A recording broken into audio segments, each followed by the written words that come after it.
I got 100% in an Excel Esports battle, but it still wasn't enough to even make the podium. Here's a breakdown of how I came 4th in Klinsmann case I'm left-handed, right? From battle number 7 of this year's Microsoft Excel World Championship. It definitely errs on the more data side of the cases. Sometimes you need to do stuff with maps or pictures or symbols. This is much more of a data processing case, similar to stuff you might do as a data analyst, so it's a great first case if you are new to Excel Esports. If you want to buy the case and have a go yourself, I'll include a link below to where you can get it at the FMWC website. Hey, I'm Elliot, and I've spent the last few years learning everything I can about Microsoft Excel. It's been an incredible journey that's taken me from an Excel beginner to reaching the final 32 in last year's Microsoft Excel World Championship, which really is a thing. This year, I'm hoping to ride it out all the way to the grand finals in Las Vegas. So make sure you subscribe to the channel because I'm sharing all my Excel tips and tricks, as well as what I'm doing to prepare for this year's competition so that we can excel together. If you're new to Excel Esports, there are a bunch of ways to qualify, one of which is the Road to Las Vegas Esports Battles, which happen every month from January through to October. I actually qualified to the main draw back in February through one of these battles, but I took part in this one just to keep current. To be honest, I'm not using Excel much these days, and between projects at the minute, other than making these YouTube videos and taking part in these battles, I don't have much cause for opening up Excel. You can imagine my surprise then when the results came out for this case, and I got full marks and placed 4th in the lineup. It was a great result, so I'm going to break down how I did it. In the past when I've done these, I've recorded myself as I've been going along so that you can have a live commentary alongside the solve, but something went wrong with recording this time. Instead, that means I'm doing this voiceover now, but that also means I can do some editing to speed it up to hopefully make it a little bit more engaging as we go through. Let's dive on into the case. The first thing I did was have a look through to become familiar with the types of data we have on this case. We have the language table, which has left and right written in a number of languages, but we also have this table tab with another table with people's names, birth dates, and their left and right orientation for hands, feet, and eyes. We can see from the format of this second table that it's probably an Excel table, which is great. It means the referencing will be really easy later on. The first thing I wanted to do was just make sure that there were no duplicates within this language table. It could have been that the left hand for Finnish, which begins with phi, starts with the same letter as the right hand for Esperanto, I don't know, some other language. But there's nothing like that here. It is worth checking though, because some of the case authors like to throw in weird edge cases to keep you on your toes. Once I'd made sure there were no duplicates using the unique function to compare the two lists, I made some named ranges for the lefts and the rights. It also let me see that the table on the table tab was called table 1, which was useful for later on. I then, before even jumping into anything, decided that it would be useful to work out if someone is left-handed or right-handed. I've not even read the questions at this stage, and if I was diaramid early, I probably would have written this before even jumping into the case. I didn't think that far ahead, but I did a little quick check to make sure everything was working as I wanted. I used isNumber and xmatch. I then turned this into a lambda, which returned L if I'm left-handed or R if I'm right-handed. I also included a U for unknown cases, just in case someone tried to slip in some weird edge case later on. I'm way too nervous about these things, clearly, and then turned the whole thing into a lambda function so I could use this at will. Lambda functions, if you don't know, just let you write your own custom formulas. I'll be doing a deep dive into how to make these at some stage on the channel, so make sure you subscribe to see when that comes out. Once I checked this was working and added it to the name manager so I could use it at will, I then jumped into solving some of these cases. It turned out that wasn't even relevant for the first few, so no worries. For the first level, all we had to do was look up the foot dominance for a given person within the table. This is really easy with the XLOOKUP function, particularly as we've got a table formatted so we can just reference by the column names. Nice and easy, there you go. For level 2, we had to work out how old people would be in 2024. This was just based on the years. We don't have any month or day data, which makes this nice and easy. All we had to do was take the birth year away from 2024. That gave us our answer, and it just auto-filled down, and that gave us everything we needed. Level 3 was a little bit more complicated. We had to find the hand, foot, and eye dominance for a given person, which is easy with XLOOKUP because we can just return the 3 columns together from the table. But we then had to reverse it. So if they were left-handed, right-footed, and right-eyed, we'd have to return that they were right-handed, left-footed, and left-eyed. This took me longer than it should have done to set up. I made a whole new lambda where I keyed in each specific case manually. This is not the way to have done it. I've watched Diamond Early's video since. He has a really neat quick solution, so go check that out if you want to see a proper way of doing it. This approach does work. And in the end of the day, that's all you need in a work-based scenario. You need something that works and is reliable. But for Excel Esports, speed is more important than reliability. As long as it works for the case you've got in front of you, you don't need to worry about replication. So, yeah, this was long-winded and unnecessary, but it got us what we needed to get. Once I'd made this switch statement, I turned it into a lambda and then just applied that to all three of the things we'd looked at before and then joined them together to get the code that we needed. Next, we had to find the language that the hand dominance was written in. I did this by making an additional table that let me list all of the abbreviations and then the languages next to them, so it was just one lookup column and then returns from that. It turns out this was unnecessary because everyone in the table was left-handed, so I could have just saved a step, looked up the hand dominance abbreviation, and then looked that up in the language table in the left-hand column. Doesn't matter, it took me a bit longer, but oh well. Level 5 asked us to do some sorting and some filtering based on people's fields. I made a copy of the table to do this because I didn't know if there were going to be anything similar to this later on. I didn't want to mess up the initial order. I thought that was a good shout. I could have also used the sort or sort by functions. That would have worked just as well. It says to sort it alphabetically by name and then by estimated birth year. I did this through the table interface for sort, where things are actually done the other way around, so that caused me a little bit of problems, which we'll see in a minute. Luckily I caught them. But the question then asks you to find everyone with the same field and then find the person who is older or younger than the person specified. So first I used XLOOKUP to find the person's field, nice and easy, and then I used the filter function to list out everyone who had that field. I used transpose just to put it across the way so I didn't have to mess with my formatting at all, and then I used XMatch to find the position of the person we were looking for within that list. XMatch is better than match in my opinion because you don't have to remember to put true at the end, otherwise it works the same.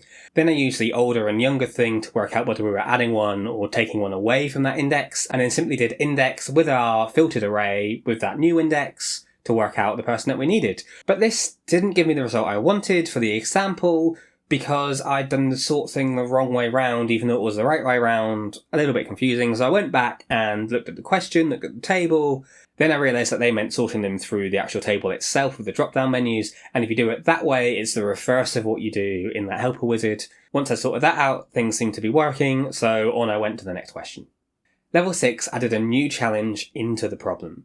That was this idea of genetic decay.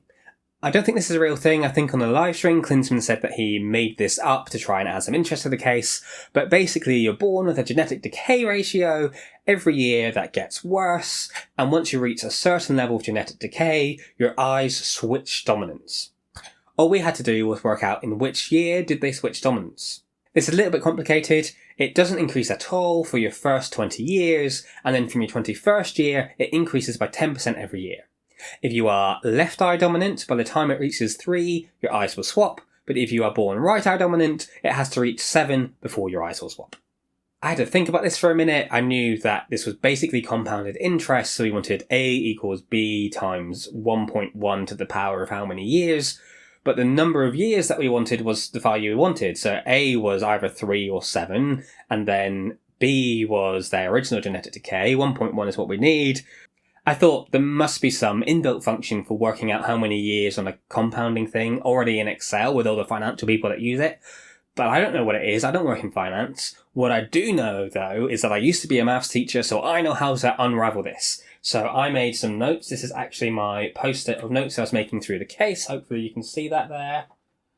You can see my notes from watching the video, and then I had A equals B times 1.1 to the n. I knew it was n that I wanted, so rearrange that as a over b equals 1.1 to the n, and then we can use logarithms to find out what n is. If we put a over b, and we find that the log base 1.1. So that's what I did.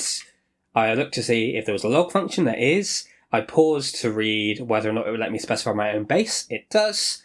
So I just put in the number that I want, which in this case is 3 if you're left-eyed, or 7 if you're right-eyed, and then the base, which was 1.1. Because of the way this works, it doesn't give us a whole number and we want a whole number, but if it's taking part of an additional year, it takes a whole extra year. So I rounded that up to 0 places, forgetting to put that in initially and getting some fights with the prompts there. And then I added that on to the year in which we turned 20 to get 1965, which was 1 year out. I thought, oh, what have I done? Where do I need to go wrong? And then I realised, no, you've just missed out the fact that it's after their 20th birthday, you started a year early, so we just need to add a year at the end.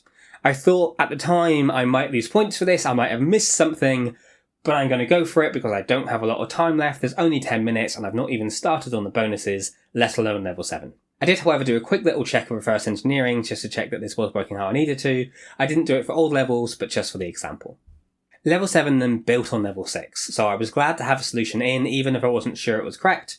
The first thing I needed to do was split out all the people. We can see in the example that all the people listed are actually big names in the Excel Esports scene, which was really good to see. Once we split these people out, we just have to look them up within the table and get all the details that we got as per the one above, so I copied down my calculations from level 6. Once I split the names out, I just transposed them and then copied down my calculations from level 6. I then just did a quick check to make sure they were working before filling them out for the whole table. But then I realised I wouldn't be able to use this to easily get all 20 of the answers just because of the layout of it. It wasn't all on one line.